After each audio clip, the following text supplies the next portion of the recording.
देश में अब फर्जी जीएसटी बिल बनाने वालों की मौज होगी, क्योंकि इनके खिलाफ अब ना तो आईपीसी यानी कि बीएनएस की धाराओं के तहत थाने में प्राथमिकी दर्ज होगी और ना ही प्रवर्तन निदेशालय यानी कि ईडी पीएमएलए के तहत जांच करेगी। जबकि वित्तीय वर्ष 2024-25 में फर्जी जीएसटी बिल से सरकार को 58,772 करोड़ रुपए का नुकसान हुआ है। अब फर्जी जीएसटी बिल बनाने वालों के खिलाफ थाना में आईपीसी की धाराओं के तहत प्राथमिकी दर्ज करने या ईडी द्वारा मामले की जांच के लिए प्रिंसिपल डीजीजीआई से अनुमति लेनी पड़ेगी। इससे संबंधित आदेश doctor Mandeep Kumar बातिश additional director के हस्ताक्षर से जारी कर दिया गया है।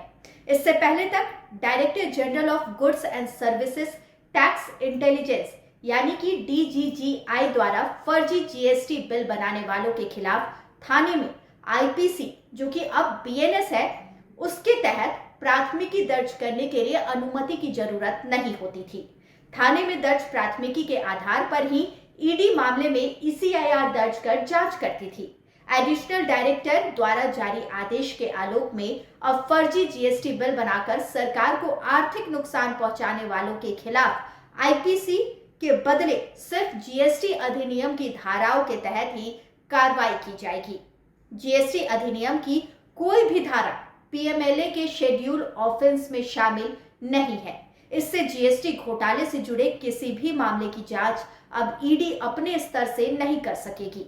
एडिशनल डायरेक्टर के हस्ताक्षर से जारी इस आदेश से जीएसटी बिल बनाकर सरकार को आर्थिक नुकसान पहुंचाने वालों को बड़ी राहत मिलेगी, क्योंकि फर्जी जीएसटी बिल बनाने वालों के खिलाफ जीएसटी अधिनियम की धारा 122(1)(a) के तहत कार्रवाई का प्रावधान है।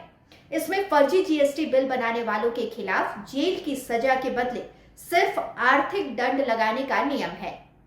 फर्जी जीएसटी बिल बनाकर सरकार को आर्थिक नुकसान पहुंचाने वालों को जेल की सजा दिलाने के लिए जीएसटी की धारा 122(1)(a) की कार्रवाई पूरी करने के बाद धारा 132 के तहत प्रोसिक्यूशन लॉन्च करना पड़ता है। जीएसटी की धारा 132 के तहत 5 करोड़ रुपए से अधिक की गड़बड़ी में 6 महीने से लेकर 5 साल तक के जेल का प्रावधान है। 2 से 5 करोड़ के मामले में 6 महीना से 3 साल और 1 से 2 करोड़ तक के मामले में अधिकतम 1 साल तक की सजा का प्रावधान है। दूसरी तरफ फर्जी जीएसटी बिल बनाकर सरकार को आर्थिक नुकसान पहुंचाने के मामले में आईपीएस यानी कि बीएनएस की धाराओं के तहत प्राथमिकी दर्ज होने पर ईडी खुद ही ईसीआईआर दर्ज करने में सक्षम थी। ईडी की कार्रवाई में फर्जी जीएसटी बिल बनाकर सरकार को आर्थिक नुकसान पहुंचाने वालों को पीएमएलए की धाराओं के तहत 5 से 7 साल तक जेल की सजा का प्रावधान है। इसके अलावा जालसाजी के सहारे हुई कमाई से अर्जित चल अचल संपत्ति को स्थायी रूप से जब्त करने का प्रावधान है। एडिशनल डायरेक्टर के हस्ताक्षर से जारी ताजा आदेश के आलोक में अब जीएसटी इंटेलिजेंस के अधिकारियों को फर्जी जीएसटी बिल बनाकर सरकार को नुकसान पहुंचाने वालों के खिलाफ थाना में प्राथमिकी दर्ज करने के लिए डीजीजीआई के प्रिंसिपल डायरेक्टर से न केवल अनुमति लेनी पड़ेगी बल्कि उसके लिए उचित कारण भी बताना पड़ेगा। अनुमति लेने के लिए धोखाधड़ी करने वालों की भूमिका और उससे संबंधित दस्तावेजी सबूत भी पेश करने होंगे। संसद में फर्जी जीएसटी बिल से हुए आर्थिक नुकसान के मुद्दे पर सवाल पूछा गया था। इस सवाल के जवाब में वित्त मंत्रालय की ओर से संसद में यह जवाब दिया गया कि वित्तीय वर्ष 2024-25 में कुल 2.23 लाख करोड़ रुपए टैक्स की चोरी हुई है। टैक्स चोरी के 30,056 मामले पकड़े गए हैं। इसमें से करीब आधे मामले फर्जी जीएसटी बिल जारी करने से संबंधित है। फर्जी जीएसटी बिल के सहारे 2024-25 में 58,772 करोड़ रुपए की टैक्स की चोरी की गई। वित्तीय वर्ष 24-25 में अप्रैल से अक्टूबर तक की अवधि में 17,000 प्रतिष्ठानों के सहारे फर्जी जीएसटी बिल बनाकर 35,132 करोड़ रुपए की चोरी की गई थी। वित्तीय वर्ष 23-24 में विशेष अभियान चलाया गया था। इसमें 30,000 प्रतिष्ठानों के सहारे फर्जी जीएसटी बिल जारी कर 44,015 करोड़ रुपए की टैक्स चोरी का मामला पकड़ में आया था। वित्तीय वर्ष 2018-19 से 22-23 तक की अवधि में फर्जी जीएसटी बिल के सहारे आईटीसी का 1,15,457 करोड़ रुपए का गलत लाभ लेने का मामला भी पकड़ में आया था। अब चलिए हम आपको बताते हैं कि आखिरकार क्या है इस नए आदेश में।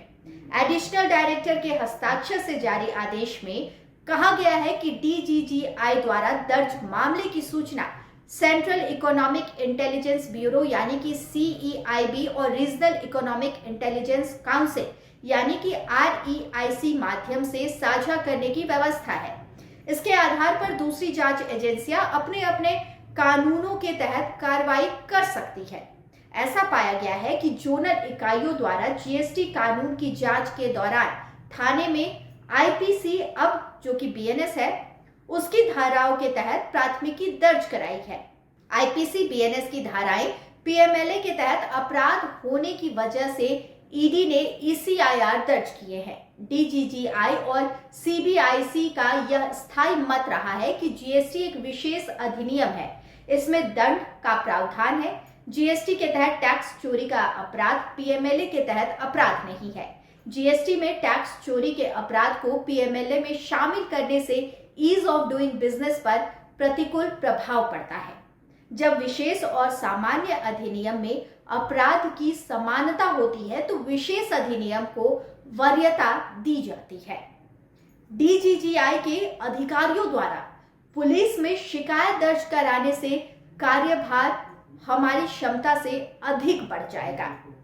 आपको बता दें कि GST परिषद का दृष्टिकोण करदाताओं पर आपराधिक दायित्व थोपने में सतर्क रहने का रहा है। अतः उपरोक्त दृष्टिकोण से भिन्न होने के लिए कोई औचित्य नहीं है।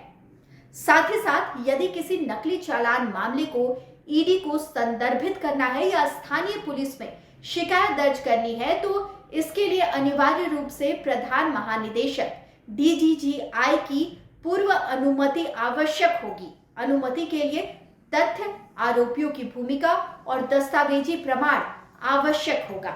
नकली चालान के मामलों को ED को संदर्भित करते समय अथवा स्थानीय पुलिस में FIR दर्ज करते समय इन दिशा निर्देशों का कड़ाई से पालन करना होगा। लाइव लगातार के वीडियो को लाइक करें, सब्सक्राइब करें और बेल आइकन को दबाना न भूलें।